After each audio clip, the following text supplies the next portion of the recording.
귀한 찬양 감사드립니다.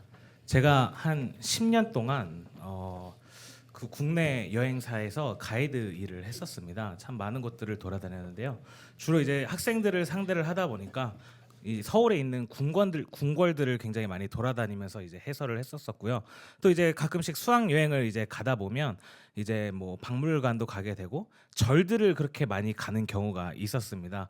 왜냐하면 우리나라에서 이제 역사 문화재라고 하면 이제 지방 곳곳마다 절들이 있었었기 때문에 뭐 우리나라에서 가장 오래된 절이라고 일컫는 뭐 강화도의 전등사, 그다음에 5대 정멸보궁 중에 하나인 이제 오대산에 있는 그 상원사, 그다음에 가장 완벽한 부처님의 나라를 재현했다고 하는 불국사, 뭐 굉장히 많은 절들을 다녔었습니다. 참 아이러니하죠. 교회 강도사가 절에 가가지고 설명하고 있으니까요. 보통은 절의 특징이 있습니다. 절에 들어가면 가장 마주하는 첫 관문이 뭐냐면 일주문이라는 것이 있습니다. 이게 문인데요. 이렇게 문이 없어요. 기둥과 지붕만 세워져 있는데요. 세상의 번뇌로 가득 찬 그 마음을 하나로 모아야 한다라는 의미를 담고 있습니다. 그리고 그 일주문을 지나서 조금만 들어가면은요, 양옆으로 사천왕상이 등장합니다. 뭐 지국천왕, 광목천왕, 다국천왕, 증장천왕, 뭐 이런 다양한 수호신들이 있는데요. 그걸 자세히 보시잖아요. 발밑을 보시면은 귀신들을 밟고 있는 걸 볼 수 있습니다. 그게 뭐냐 하면 그 안으로 들어오는 귀신들과 뭐 번뇌와 이런 것들을 막아준다라는 수호신과 같은 역할을 하고 있습니다. 그리고선 이제 좀 그 사천왕상을 지나서 좀만 더 들어가면 대웅전이 나오는데요. 이 대웅전이 교회에서 치면 예배당 같은 곳입니다. 큰 영웅을 모셔놓는다라는 곳인데요. 대개의 경우에는 이 대웅전으로 가려면 계단을 올라가야 됩니다. 그래서 계단을 올라가려고 대웅전을 이렇게 딱 바라보잖아요. 그러면은 대웅전 건물에 문이 열려 있고 거기에서 무엇이 보이냐면 부처님 상이 보이는 거예요. 그래서 45도 각도로 이렇게 위를 쳐다보는 게 영웅을 향한 존경심의 마음, 그 다음에 이제 경배하는 마음을 품는다고 해서 그 큰 영웅인 석가모니를 향해 위를 바라보며 올라가는 이 대웅전을 볼 수가 있습니다. 참 신기합니다. 제가 강도사임에도 불구하고요, 절에 가면은 고요하고 적막하면서 또 한편으로는 마음이 굉장히 차분해집니다. 절이 주는 그러한 영향력들이 있거든요. 뭐 그렇다고 해서 뭐 제가 지금 뭐 불교 믿으세요 이런 얘기를 하는 건 아니고요. 종교 메시지 외에 그 분위기에서 주는 영향력이 있다라는 겁니다. 근데 만약에 제가 그 절에 가서 스님들이 뭐 108배를 하고 있는데 가가지고 예수 믿으세요, 예수 천국 불신지옥 외치면은 어떻게 될까요? 미친놈이죠. 네, 보통 사람의 상식으로 생각할 수 없는 그러한 상황인 겁니다. 오늘 본문에 나오는 이 가이사랴 빌립보가 어디냐 하면 이스라엘 제일 북쪽에 위치한 동네입니다. 이름이 굉장히 특이합니다. 우리나라에 기독교가 처음 들어왔을 때 좀 잘못된 번역도 많았고 이로 인한 오해도 많았다고 하는데요. 오늘 본문에 나오는 이 가이사랴 빌립보를 이제 우리나라 초대 기독교인들은 어떻게 해석을 했냐면, 뭐 어르신들은 아실지 모르겠지만 이북 사투리 중에 가이라는 단어가 있습니다. 혹시 뭔지 아십니까? 개라는 뜻입니다. 개. 그래서 이 본문을 어떻게 해석했냐면, 지금 성경은 가이사랴 빌립보라고 나오는데 예전 성경에는 빌립보 가이사랴 뭐 이렇게 나오기도 했다고 합니다. 그래서 이것을 어떻게 했냐면 예수와 제자들이 개 사러 빌립보 여러 마을로 가심에 뭐 이렇게 해석을 하기도 했다고 합니다. 이게 옛날 어르신들, 그러니까 저희 아버지가 자주 하시던 그런 해석 방법인데 잘 웃지를 않으시네요. 그래서 목사님들이 그렇게 이제 보신탕을 좋아하시는 것 같다고 이제 뭐 이런 얘기들을 들은 적이 있습니다. 제가 그랬다는 게 아니고요. 네, 이제 가이사란 무슨 뜻이냐면 로마 이제 초대 황제의 이름입니다. 그리고 빌립은 당시 그 지역을 다스리던, 지금으로 말하면 서울시장과도 같은 그 사람의 이름이었습니다. 그러니까 지금으로 치면 이 흑석동을 흑석동이라고 안 하고 그 로마 황제의 이름, 그러니까 대통령의 이름과 서울시장의 이름을 합쳐서 흑석동을 제명세훈 뭐 이런 식으로 부르는 거죠. 이 가이사랴 빌립보, 이것은요 이름부터가 남다릅니다. 이름 안에 로마의 황제의 이름이 들어가 있고요, 시장의 이름이 들어가 있었습니다. 그것뿐만이 아니라요, 실제로 이 지역 안에는요 판이라고 하는 거대한 이 신상을 모셔놓기도 했고요. 로마의 아우구스투스 신전도 모셔놨었습니다. 황제 숭배와 우상 숭배가 극에 달했던 도시이면서 그러한 우상들로 인해서 화려하고 그 웅장한 도시가 바로 이 가이사랴 빌립보라는 지역이었습니다. 그 수많은 우상들이 자리를 잡고 있는 이 가이사랴 빌립보 지방을 지나가시면서 예수님께서 제자들에게 물으십니다. 야, 사람들이 나를 누구라고 하느냐? 그러자 제자들이 대답을 합니다. 아, 예수님, 더러는 예수님을 향하여서 세례 요한이라고도 하고요, 누군가는 선지자라고 이야기하기도 하고요, 누군가는 예레미야라고 이야기합니다. 너무나도 최고의 칭찬이죠. 예수님 너무나도 지금 유명해졌습니다. 사람들이요, 예수님 당신을 모두 다 놀랍게 여기고 있습니다. 정말 대단한 분이라고 생각합니다. 라고 제자들이 대답합니다. 그런데 주님께서는 그 대답에 만족하실 수 없었던 것 같아요. 그러면서 이렇게 물어보십니다. 그래? 그러면 너희는 나를 누구라고 생각하느냐 물으셨습니다. 그러자 베드로가 대답하기를 주는 그리스도시오 라고 대답했고요. 마태복음 16장에 보면 이어서 살아계신 하나님의 아들이시니다 라고 고백합니다. 여러분, 지금 이 고백이 얼마나 위대한 고백인지 아시겠습니까? 이 가이사랴라고 하는 이 이름은요, 황제의 영향력이 막강한 땅이라는 것을 나타내고 있습니다. 그런데 베드로가 예수님을 향하여서 주라고 고백합니다. 헬라어로 퀴리오스, 이건 황제에게만 사용할 수 있는 칭호입니다. 엄연히 로마의 황제가 살아있고 이 도시에 황제의 이름이 붙어있는데 그 황제의 영향력이 막강해서 이름조차도 가이사랴라고 불리는 그곳에서 베드로는 예수님을 향해 주라고 고백하는 것입니다. 주님은 그리스도이십니다. 그리스도는 또 무슨 뜻입니까? 기름 부은 자라는 뜻 아니겠습니까?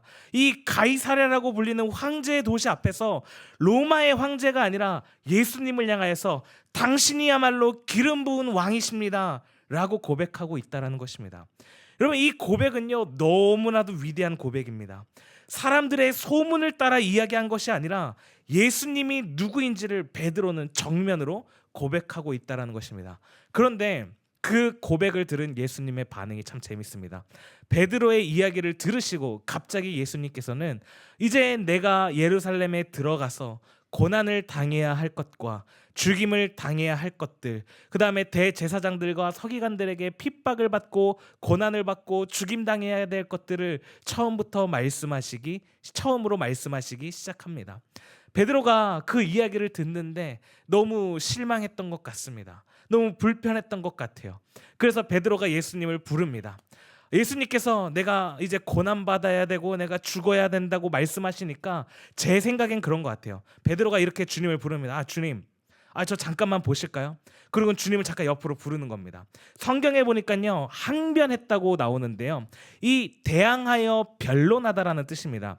그런데 NIV 성경의 영어 성경을 보게 되면 리부크라고 나오는데요, 이 뜻은 꾸짖었다라는 뜻입니다. 베드로가 지금 예수님을 꾸짖는 겁니다.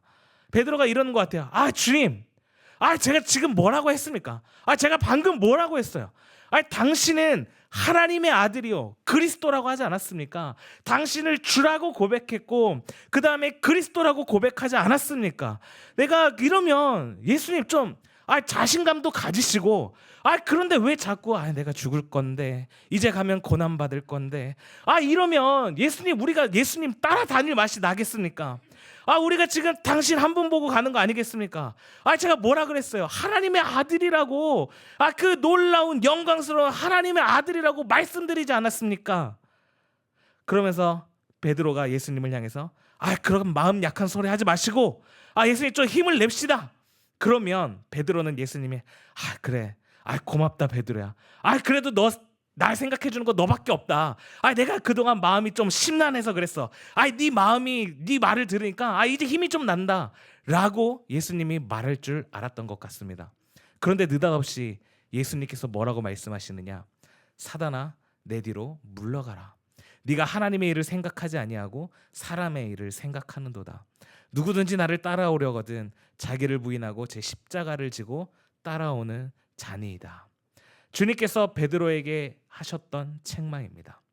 주는 그리스도시요 살아계신 하나님의 아들이니이다 라는 이 고백은 베드로가 생각하기에는 이제는 그 하나님의 아들이신 그리스도께서 예루살렘에 입성하고 나면 우리가 오른쪽 왼쪽에서 오른팔 왼팔이 되어서 부귀와 권세와 영광을 누리고 이제는 우리가 이 땅에서 형통하고 잘 될 것이라고 생각했던 것 같습니다. 당시 유대인들은 그들의 메시아가 왕이 되어서 이스라엘을 영광스럽게 통치할 거라고 믿었기 때문이죠. 베드로만 그랬느냐? 아니라는 거예요. 다른 제자들 역시 마찬가지였습니다. 마가복음 10장 35절 이하에 보게 되면 야고보와 요한이 주께 나와서 이야기하기를 예수님, 우리가 예수님께 바라는 게 있습니다. 예수님의 영광의 그날에 우리 중 하나는 주의 우편에 하나는 좌편에 앉게 하옵소서. 그런데 더 재밌는 건 뭐냐? 마가복음 10장 41절인데요. 같이 한번 읽어보겠습니다. 시작.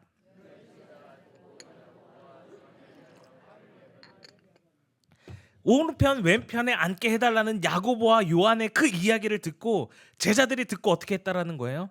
화를 냈다는 거예요. 왜 너희 둘만 거기 앉냐라는 거예요. 여러분, 제자들의 문제는 무엇이었을까요? 제자들이 순수하지 않았던 게 문제였을까요?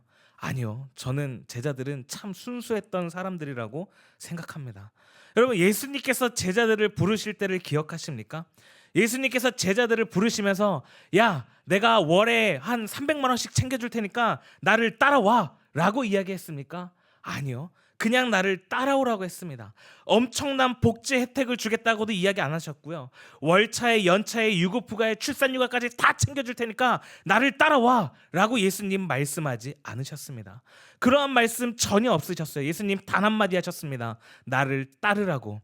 그리고 그 예수님을 따랐던 사람들이 제자란 말이에요. 분명 제자들은 순수하게 예수님을 따랐습니다. 문제는 순수한 것을 찾지만 순수하지 않은 것에 길들여진 모습입니다. 순수한 것을 보고 싶어 하지만 순수하지 않은 이 세상에 영향력을 받고 있는 제자들의 모습이라는 거죠. 진짜 순수했던 그 예수님을 따라다니면서 진짜 예수님을 보지 못했다라는 것입니다.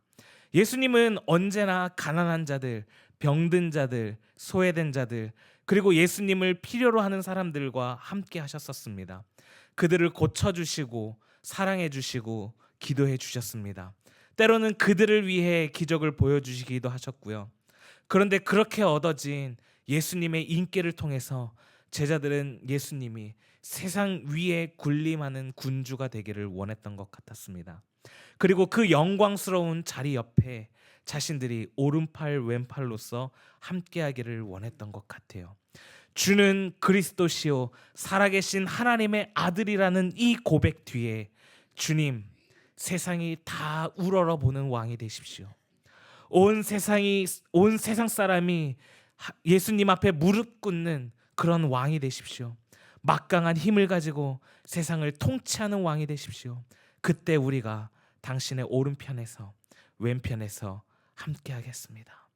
가이사랴 빌립보의 웅장함 앞에서, 그 화려함 앞에서 제자들은 예수 그리스도를 주는 그리스도시오라고 고백하면서도 진짜 그리스도이신 예수님을 보지 못하고 그 웅장함과 화려함에 예수님을 가둬버렸다라는 것입니다.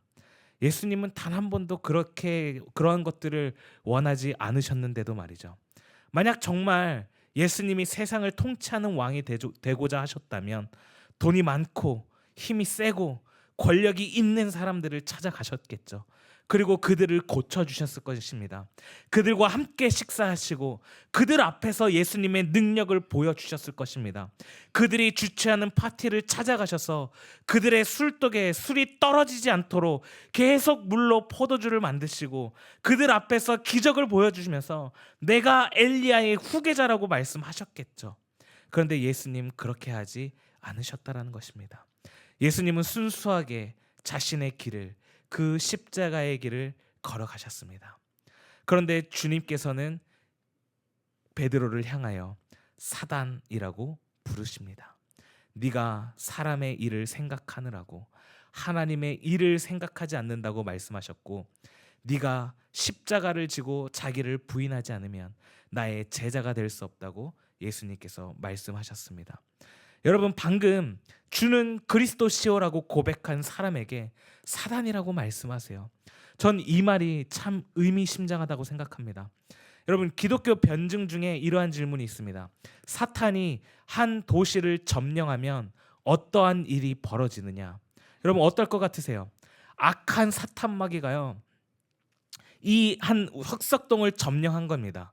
아주 이 흑석동 일대를 싹 다 점령한 거예요. 무슨 일이 일어날 것 같으십니까?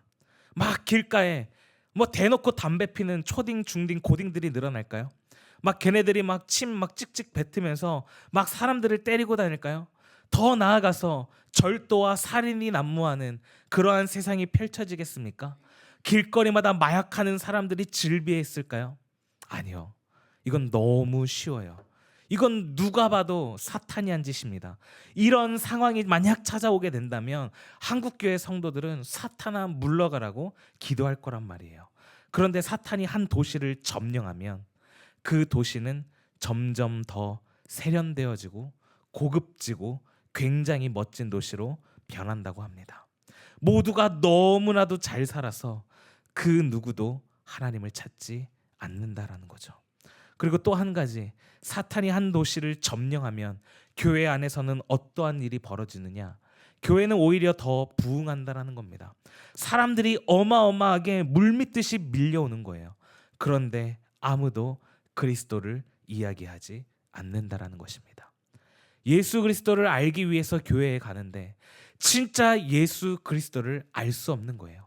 예수 그리스도의 이야기를 하는데 진짜 예수 그리스도의 이야기는, 진짜 그 복음의 이야기는 더 이상 들리지 않게 되는 겁니다. 사탄이 교묘하게 행동한다라는 거죠. 이러한 말씀을 지금 베드로를 향해 하고 계신다라는 것입니다. 사탄아 물러가라. 주는 그리스도시오라고 고백하지만 예수님은 사탄아 물러가라라고 말씀하십니다. 여러분, 어쩌면 우리는 가이사랴 빌립보 같은 화려하고 웅장한 곳에서 살아가는지도 모르겠습니다. 우리가 살아가는 이 사회 속에서 이 가이사랴 같은 곳에서 수없이 많은 영향력을 받고 있고 그 문화에 젖어 살아갑니다. 그런데 우리는 일주일에 한 번씩 교회에 나와서 예배를 드리며 이렇게 외치죠. 주는 그리스도시요 살아계신 하나님의 아들입니다. 그런데 여러분의 이 고백 뒤편에는 어떠한 중심이 있는지 다시 한번 생각해보는 시간이 되었으면 좋겠습니다. 어쩌면 우리들은 베드로와 같이 예수님을 살아계신 하나님의 아들이라 일컫고 있지만 예수님과 함께 가이사랴 빌립보에 못지않은 새로운 웅장함과 거대함을 꿈꾸며 살아가고 있지는 않으신가요? 예수 그리스도를 믿음으로써 다른 이들보다 앞서 나가고 예수님을 믿음으로써 다른 이들보다 더 많은 돈을 벌어서 이 세상에서 남부럽지 않게 살아가려고 하지는 않으신가요? 이것이 인간의 죄성입니다. 예수를 믿는다고 말하지만 사실은 고난 없는 구원, 자기 부인 없는 은혜, 십자가 없는 영광을 원합니다. 우리는 예수를 구원자로 원하지만 우리를 죽이는 주님으로 원하지는 않는단 말이죠. 은혜는 받고 싶지만 우리의 자아는 내려놓고 싶어 하지 않습니다. 가이사랴의 화려함 뒤에 십자가의 고난을 보고 싶어 하지 않는단 말이죠. 가이사랴의 웅장함 앞에서 우리는 그 십자가를 잡고 숨긴단 말입니다. 그래서 베드로의 고백은 옳았지만 충분한 고백은 아니었다라는 것입니다. 그래서 예수님께서 오늘 말씀하십니다. 누구든지 나를 따라오려거든 자기를 부인하고 자기 십자가를 지고 나를 따를 것이니라고. 저는 여러분에게 묻고 싶습니다. 주는 그리스도시라는 걸 믿으십니까? 예수 그리스도가 하나님의 아들이신 것을 믿으십니까? 그럼 여러분의 그 고백 안에 십자가가 있습니까? 여러분의 그 고백 안에 십자가가 있냐라는 말입니다. 여러분, 우리의 정체성은 남들보다 잘 되는 것에 있지 않습니다. 우리의 정체성은 돈을 잘 버는 것에 있지 않습니다. 우리의 정체성은 하나님의 뜻 가운데 있습니다. 자기를 부인하고 자기 십자가를 지고 예수님을 따르는 것. 그런데요, 우리는 주는 그리스도시라고 살아계신 하나님의 아들이라고 말은 잘하지만 우리의 삶과 신앙의 괴리를 날마다 경험하면서 살아갑니다. 그렇지 않습니까? 지금 하루하루가 정말 미칠 것 같아요. 그리스도인으로서 살아가고 싶은데, 그런데 우리가 살아가는 이 세상이 주는 영향력은 결코 만만치 않다는 거죠. 자꾸 목사님들은 두려워하지 말라, 놀라지 말라, 하나님 함께 하신다, 하나님 다 아신다, 그런데 그럴 때마다 어떤 생각 드십니까? 모르시는 것 같다는 생각 들지 않으십니까? 이럴 수가 있나? 하나님 다 아시면 이거 해결해 줘야지. 실제로 그렇게 느낄 때가 훨씬 더 많단 말입니다.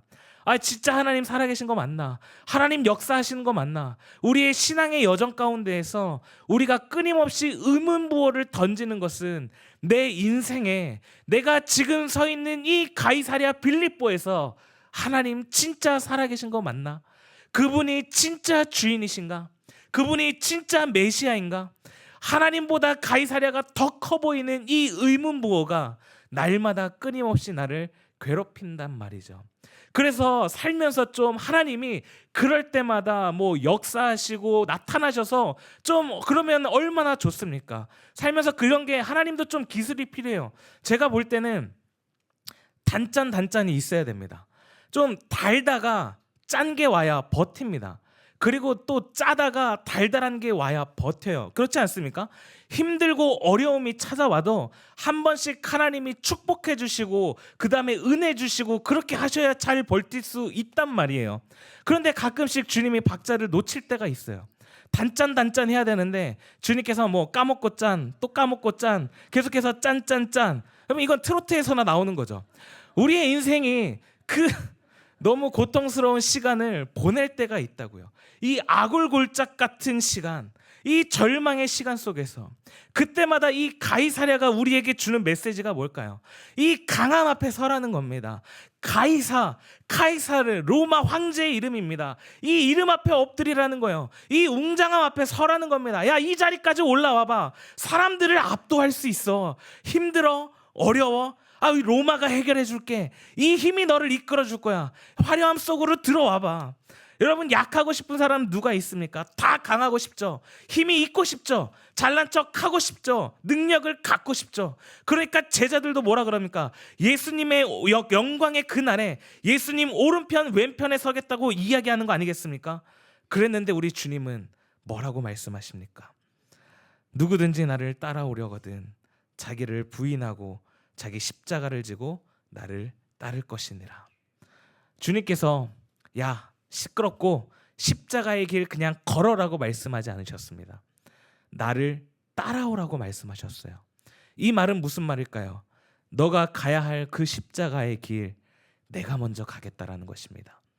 나 혼자서는 갈 수 없지만, 나 혼자서는 어떻게 가야 할지 모르겠지만, 이 가이사랴가 주는 이 웅장함과 화려함 속에서 어떻게 그 십자가를 지고 걸어가야 할지 나는 도무지 모르겠지만 주님께서 뭐라고 말씀하시느냐? 나를 따라오라는 겁니다. 주님이 먼저 그 길을 가시겠다라는 거예요.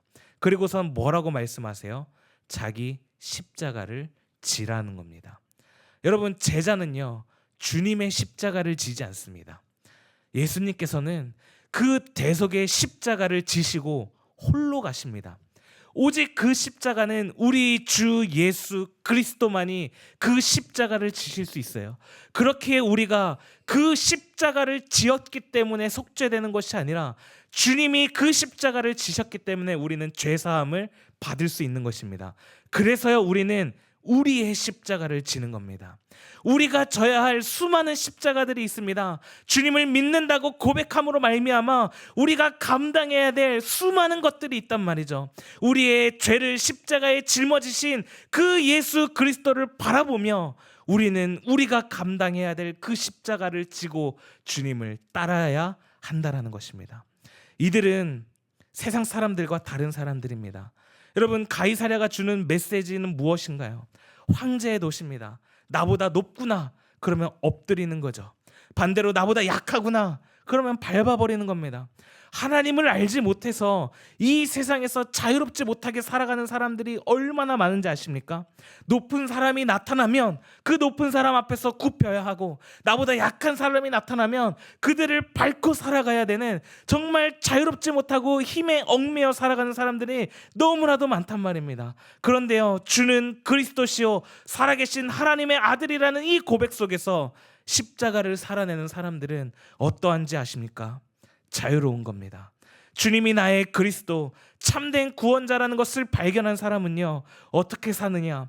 이 시대와 국가와 권력과 어떠한 것과 상관없이 그것을 넘어서는 믿음의 삶을 살기 시작한다라는 것입니다. 제가 지금 차를 타기 전에는 차가 모닝이라고 굉장히 작은 경차였습니다. 그 모닝을 20대 때 그것도 중고로 사서 10년을 꼬박 탔습니다. 그리고 10년을 타다가 더 탈 수 있었는데 이제 좀 사고가 크게 나가지고 더 이상 이 차를 탈 수 없도록 찌그러져서 이제 폐차를 했습니다.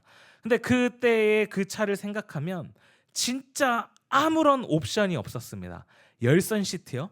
여러분 그냥 오래 앉아 있으면 엉덩이에서 열이 나서 따뜻해지는 거예요. 여러분 가장 불편했던 것 중에 하나가 뭐였냐면 사이드 미러였어요. 요새는 기본으로 이게 다 접히는 게 이제 기본으로 내재돼서 나오잖아요. 제 거는 제가 했었어야 됐습니다. 셀프였어요. 그래서 이제 자동 세차 하러 가면 항상 부탁을 드려요. 아 선생님 죄송한데 제가 운전석 쪽은 제가 접을 테니까 조수석 쪽 좀 접어주시면 안 되겠습니까? 그러면 항상 이렇게 한숨 쉬시고 가서 이렇게 접어주시고 그랬습니다.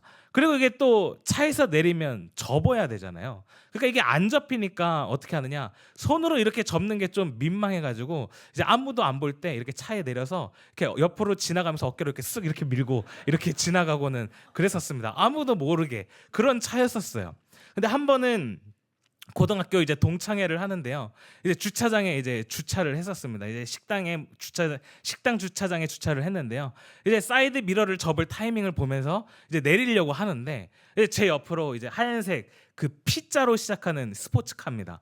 뚜껑 열리는 그 차. 그게 막 부앙부앙 하면서 제 차 옆에 이렇게 딱 서는 거예요. 그러면서 계속 부앙부앙 그러고 있는 거예요. 너무 멋진 거예요. 옆에서 막 차가 부앙부앙 하고 있는데 제 차는 뭐 낑낑 이런 소리가 나니까, 그래서 저는 이제 저 차 주인 안 볼 때 이게 사이드 미러 이렇게 접고 내가 가야겠다 그러면서 이게 살 내려가지고 후딱 팔로 사이드 미러 이렇게 딱 접고 내려가는데 그 옆차에서 딱 내리더니 미녀가 딱 그러는 거예요. 제 동창이었어요. 동창, 고등학교 동창. 제가 그 친구를 보면서, 여러분 제가 진짜 거짓말 전혀 없이 100% 정확하게 말씀드리겠습니다. 하나님 앞에서 정말 거짓말 하나도 안 보태고요. 제가 그 친구보다 공부 더 잘했었습니다.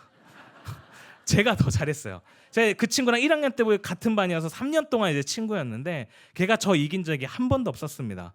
근데 그 친구가 야 뭐해 그러길래 반대쪽 사이드 미러 접으러 가 그러고서는 이렇게 식당 안으로 들어간 적이 있었습니다. 그리고 나서 이제 그 친구랑 같이 이제 식당 안으로 들어가는데요. 제가 그 친구랑 보자마자 무슨 얘기 했는지 아십니까?